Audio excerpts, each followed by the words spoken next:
பவித்ரா. மயிலாடுதுறை மாவட்டத்தில் கடந்த 2 தினங்களாக வடகிழக்கு பருவமழை காற்றழுத்த தாழ்வு மண்டலமாக மாறியுள்ளது. மாவட்டத்தில் நேற்று மாலை 6 மணி முதல் இன்று காலை 6 மணி வரை தொடர் கனமழை மற்றும் மிதமான மழை பரவலாக பெய்து வருகிறது. மாவட்டத்தில் சராசரியாக 10 சென்டிமீட்டர் மழை பெய்து பதிவாகியுள்ளது. குறிப்பாக தரங்கம்பாடியில் நேற்று இரவு இன்று காலை வரை 10 சென்டிமீட்டருக்கு மேல் மழை பெய்து பதிவாகியுள்ளது. இதனால் தரங்கம்பாடி கடற்கரையில் கிபி 1060 ஆண்டு டென்மார்க் படைத்தளபதி ஓக் விட்டி என்பவரால் உலக புகழ்பெற்ற டேனிஷ் கோட்டை கட்டப்பட்டது. இந்த கோட்டை 1978 ஆண்டு முதல் தமிழ்நாடு அரசு தொல்பொருள் ஆய்வுத்துறையின் கட்டுப்பாட்டில் இயங்கி வருகிறது. டேனிஷ் காலத்தில் கோட்டைக்குள் கடல் நீர் புகாத வண்ணம் செங்கல் சுண்ணாம்பு பால் தடுப்பு சுவர்களை எழுப்பி கோட்டையை பாதுகாக்கும் வண்ணம் சுற்றுச்சுவர் அமைத்துள்ளனர். இந்த சுவர் கடல் அரிப்பால் அடித்து செல்லப்பட்டது.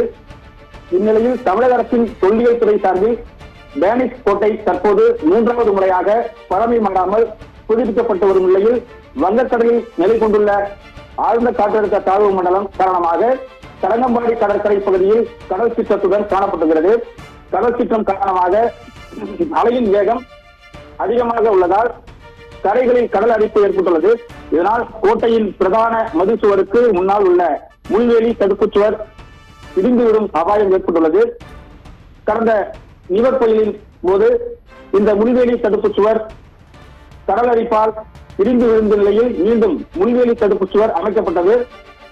கல் தடுப்பு சுவர் கோட்டையை பாதுகாக்காதவாறு முழுமையாக அமைக்கப்படாததால் மீண்டும் முள்வேலி தடுப்பு சுவர் பாதிக்கப்படும் சூழல் ஏற்பட்டுள்ளது.